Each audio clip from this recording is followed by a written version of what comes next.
दोस्तों, जिस वक्त हमारा देश अंग्रेज़ों की गुलामी से जूझ रहा था, बहुत से सोचने समझने वाले पढ़े लिखे लोगों ने मिलकर अंग्रेज़ों के अन्याय के विरुद्ध एकजुट होकर आवाज़ उठानी शुरू की। आम जनता में इन आंदोलनों के प्रति जागरूकता फैलाने का कार्य शुरू किया। गांधी जी के नेतृत्व में अंग्रेज़ों से असहयोग करने की मुहिम चालू की गई। अंग्रेज हमारे साथ के लोगों को बहला फुसलाकर अपने साथ मिला लेते थे और इन लोगों की सहायता से ही देश का राजकाज चलाते थे। आम लोगों पर साथ ही अत्याचार भी किया करते थे। तो विचार ये हुआ कि यदि देश का कोई भी नागरिक इन लोगों का साथ नहीं देगा तो मुट्ठी भर अंग्रेज हमारे ऊपर राज नहीं कर पाएंगे। और इसी तरह असहयोग आंदोलन का उदय हुआ। अब आम जनता के दो गुट बन गए, सहयोगी जो अंग्रेज़ों का साथ देते थे और गांधी जी के समर्थक असहयोगी जो उन लोगों को किसी भी प्रकार की सहायता देने से इनकार करते थे। मुंशी प्रेमचंद ने देश के इसी माहौल को देखकर यह कहानी लिखी है। तो दोस्तों, आज जो कहानी आपको सुनाने जा रही हूँ उसे लिखा है मुंशी प्रेमचंद ने और कहानी का नाम है विचित्र होली। होली का दिन था। Mister A.B. क्रॉस शिकार खेलने गए हुए थे। साइस, अर्दली, मेहतर, भिश्ती, ग्वाला, धोबी सभी होली मना रहे थे। सबों ने साहब के जाते ही खूब गहरी भंग चढ़ाई थी और इस समय बगीचे में बैठे हुए होली भाग गा रहे थे। पर रह रहकर बंगले के फाटक की तरफ भी झांक लेते थे कि साहब आ तो नहीं रहे। इतने में शेख नूर अली आकर सामने खड़े हो गए। साइस ने पूछा, कहो खानसामा जी, साहब कब आएंगे? नूर अली बोला, उसका जब जी चाहे आए, मेरा आज इस्तीफ़ा है, अब इसकी नौकरी न करूँगा। अर्दली ने कहा, ऐसी नौकरी फिर न पाओगे, 4 पैसे ऊपर की आमदनी है, नाहक छोड़ते हो। नूर अली, अजी लानत भेजो, अब मुझसे गुलामी न होगी। यह हमें जूतों से ठुकराए और हम इनकी गुलामी करें। आज से यहाँ से डेरा कूच है। आओ तुम लोगों की दावत करूं। चले आओ कमरे में, आराम से मेज पर डट जाओ। वह बोतलें पिलाऊं कि जिगर ठंडा हो जाए। साइस, और जो कहीं साहब आ जाए? नूर अली, वह अभी नहीं आने का, चले आओ। साहबों के नौकर प्रायः शराबी होते हैं। जिस दिन से साहब के यहाँ गुलामी लिखाई उसी दिन से यह बला उनके सर पड़ जाती है। जब मालिक स्वयं बोतल की बोतलें उड़ेल जाता हो तो भला नौकर क्यों चूकने लगे? यह निमंत्रण पाकर सब के सब खेल उठे। भंग का नशा चढ़ा ही हुआ था। ढोल मजीरे छोड़कर नूर अली के साथ चले और साहब के खाने के कमरे में कुर्सियों पर आ बैठे। नूर अली ने विस्की की बोतल खोलकर गिलास भरे और चारों ने चढ़ाना शुरू कर दिया। ठर्रा पीने वालों ने जब यह मज़ेदार चीज़ें पाई तो गिलास लुढ़काने लगे। खानसामा भी उत्तेजित करता जाता था। ज़रा देर में सबों के सिर फिर गए, भय जाता रहा। एक ने होली छेड़ी, दूसरे ने सुर मिलाया, गाना होने लगा। नूर अली ने ढोल मजीरा लाकर रख दिया, वहीं मजलिस जम गई। गाते गाते एक उठा नाचने लगा, दूसरा उठा, यहाँ तक कि सब के सब कमरे में चौकड़ियाँ भरने लगे। हू हक मचने लगा। कबीर, फाग, चौताल, गाली गलौच, मारपीट, बारी बारी सबका नंबर आया। यह ऐसे निडर हो गए मानो अपने घर में हों। कुर्सियाँ उलट गईं, दीवारों पर से तस्वीरें टूट गईं। एक ने मेज उलट कर रख दी, दूसरे ने रकाबियों को गेंद बनाकर उछालना शुरू कर दिया। यहाँ यही हंगामा हुआ था कि शहर के रईस लाला उजागरमल का आगमन हुआ। उन्होंने ये कौतिक देखा तो चकराए। खानसामा से पूछा, ये क्या गोलमाल है शेख जी? साहब देखेंगे तो क्या कहेंगे? नूर अली, साहब का हुक्म ही ऐसा है तो क्या करें। आज उन्होंने अपने नौकरों की दावत की है, उनसे होली खेलने को कहा है। सुनते हैं लाट साहब के यहाँ से हुक्म आया है कि ये रियाया के साथ खूब रब्त जब्त रखो, उनके त्योहारों में शरीक हो। तभी तो यह हुक्म दिया है, नहीं तो इनके मिजाज ही न मिलते थे। आइए तशरीफ़ रखिए, निकालूं कोई मज़ेदार चीज़? अभी हाल ही में विलायत से पार्सल आया है। सेठ उजागरमल बड़े उदार विचारों के व्यक्ति थे। अंग्रेज़ी दावतों में बेधड़क शरीक होते थे। रहन सहन भी अंग्रेज़ी ही था और यूनियन क्लब के तो वह एकमात्र कर्ता ही थे। अंग्रेज़ों से उनकी खूब छनती थी और मिस्टर क्रॉस तो उनके परम मित्र ही थे। जिलाधीश से चाहे वह कोई हो, सदैव उनकी घनिष्ठता रहती ही थी। नूर अली की बातें सुनते ही वह कुर्सी पर बैठ गए और बोले, अच्छा ये बात है, हाँ तो फिर निकालो कोई मज़ेदार चीज़, कुछ गज़ल भी हो। नूर अली, हुजूर, आपके लिए सब कुछ हाजिर है। लाला कुछ तो घर से ही पीकर चले थे, यहाँ कई गिलास चढ़ाए तो जबान लड़खड़ाते हुए बोले, क्यों नूर अली, आज साहब होली खेलेंगे? नूर अली, जी हाँ। उजागर, लेकिन मैं रंग वंग तो लाया नहीं, भेजो चटपट किसी को मेरी कोठी से रंग पिचकारी वगैरह लाए। साइस से, क्यों रे घसीटे, आज तो बड़ी बहार है। घसीटे, बड़ी बहार है, होली है। उजागर गाते हुए, आज साहब के साथ मेरी होली मचेगी, आज साहब के साथ मेरी होली मचेगी, खूब पिचकारी चलाऊंगा।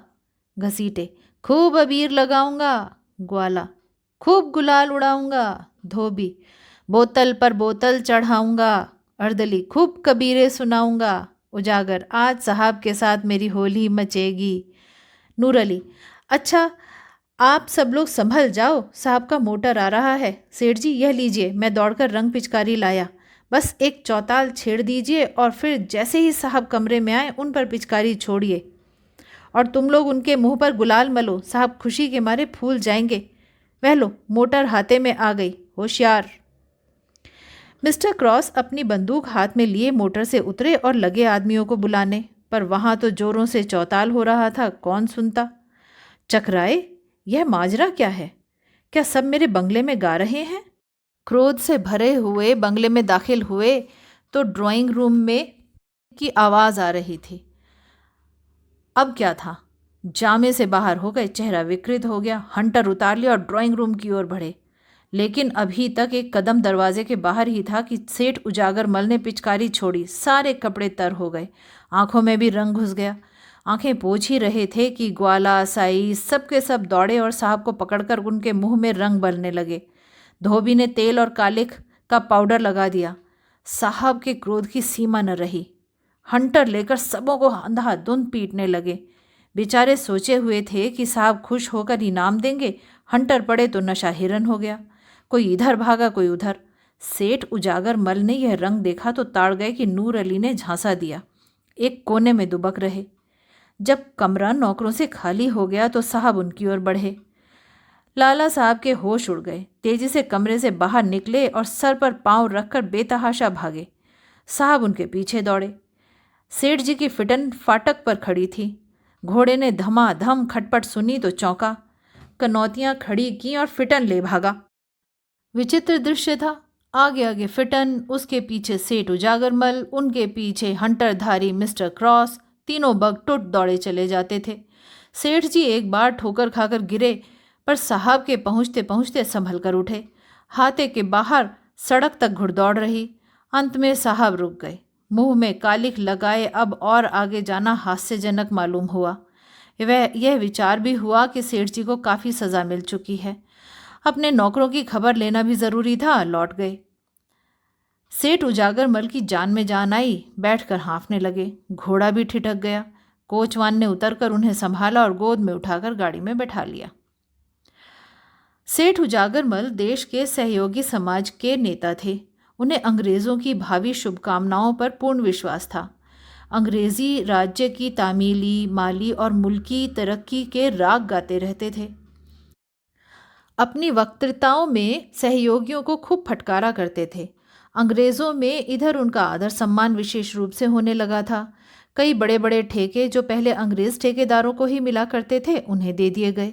सहयोग ने उनके मान और धन को खूब बढ़ाया। अतः वे मुँह से चाहे जो कहें, असहयोग की कितनी ही निंदा करें, पर मन में उनकी उन्नति चाहते थे। उनका यकीन था कि असहयोग एक हवा है, जब तक चलती रहेगी उसमें अपने गीले कपड़े सुखा लें। वह असहयोगियों के कृत्यों को खूब बढ़ा चढ़ाकर बयान करते और अधिकारियों को इन गढ़ी हुई बातों पर विश्वास करते देखकर दिल में उन पर खूब हंसते। ज्यों ज्यों सम्मान बढ़ता था, उनका आत्माभिमान भी बढ़ता था। अब वह पहले की भांति भीरू न थे। गाड़ी पर बैठे और ज़रा सांस फूलना बंद हुआ तो इस घटना पर विवेचन करने लगे। अवश्य नूर अली ने मुझे धोखा दिया, उसकी असहयोगियों से भी मिली भगत है। और इनका इतना क्रोधोन्मत्त होना इसके सिवाय और क्या बतलाता है कि ये लोग हमें कुत्तों से भी बदतर समझते हैं। इनको अपने प्रभुत्व का कितना घमंड है।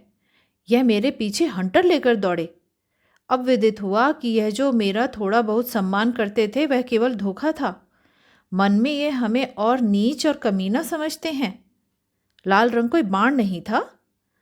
हम लोग बड़े दिनों में गिरजे जाते हैं, इन्हें डालियां देते हैं, वह हमारा त्योहार नहीं है। पर यह जरा सा रंग छोड़ देने पर इतना बिगड़ उठा। हाँ, इतना अपमान! मुझे उसके सामने ताल ठोक कर खड़े हो जाना चाहिए था। भागना कायरता थी। इसी से यह सब शेर हो जाते हैं।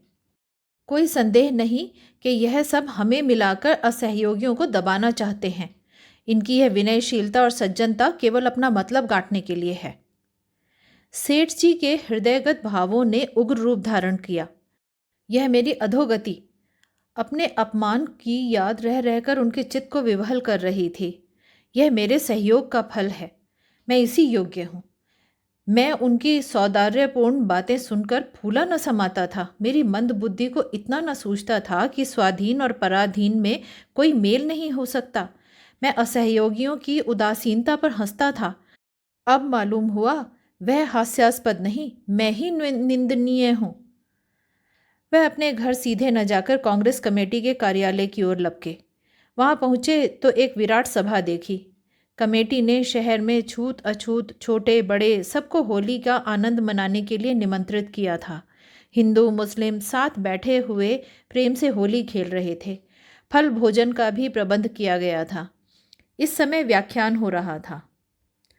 सेठ जी गाड़ी से तो उतरे, पर सभा स्थल पर जाते संकोच होता था। ठिठकते हुए धीरे से वह एक ओर खड़े हो गए। उन्हें देखकर लोग चौंक पड़े। सबके सब विस्मृत होकर उनकी ओर ताकने लगे। यह खुशामदियों के आचार्य आज यहाँ कैसे भूल पड़े? इन्हें तो किसी सहयोगी सभा की राजभक्ति का प्रस्ताव पास करने के लिए जाना चाहिए था। शायद भेद लेने आए हैं कि ये लोग क्या कर रहे हैं। लोगों ने उन्हें चिढ़ाने के लिए कहा, कांग्रेस की जय।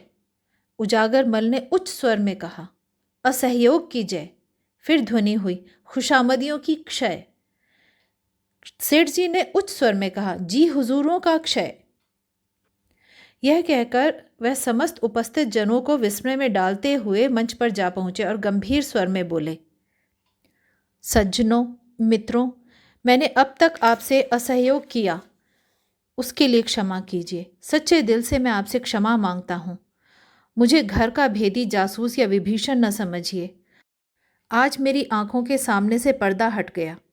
आज इस पवित्र प्रेममयी होली के दिन मैं आपसे प्रेमालिंगन करने आया हूँ। अपनी विशाल उदारता का आचरण कीजिए। आपसे द्रोह करने का आज मुझे दंड मिल गया।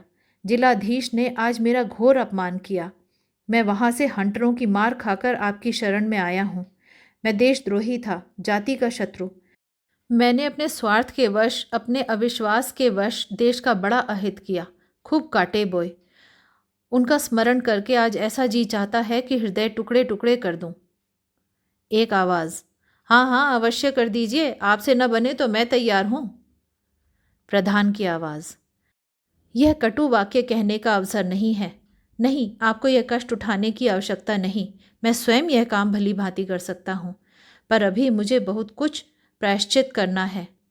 न जाने कितने पापों की पूर्ति करनी है। आशा करता हूँ कि जीवन के बचे हुए दिन इसी प्रायश्चित करने में, यही मुंह की कालिमा धोने में काटूं। आपसे केवल इतनी ही प्रार्थना है कि मुझे आत्मसुधार का अवसर दीजिए, मुझ पर विश्वास कीजिए और मुझे अपना दीन सेवक समझिए। मैं आज से अपना तन मन धन सब आपको अर्पण करता हूँ। तो दोस्तों, यही थी आज की कहानी।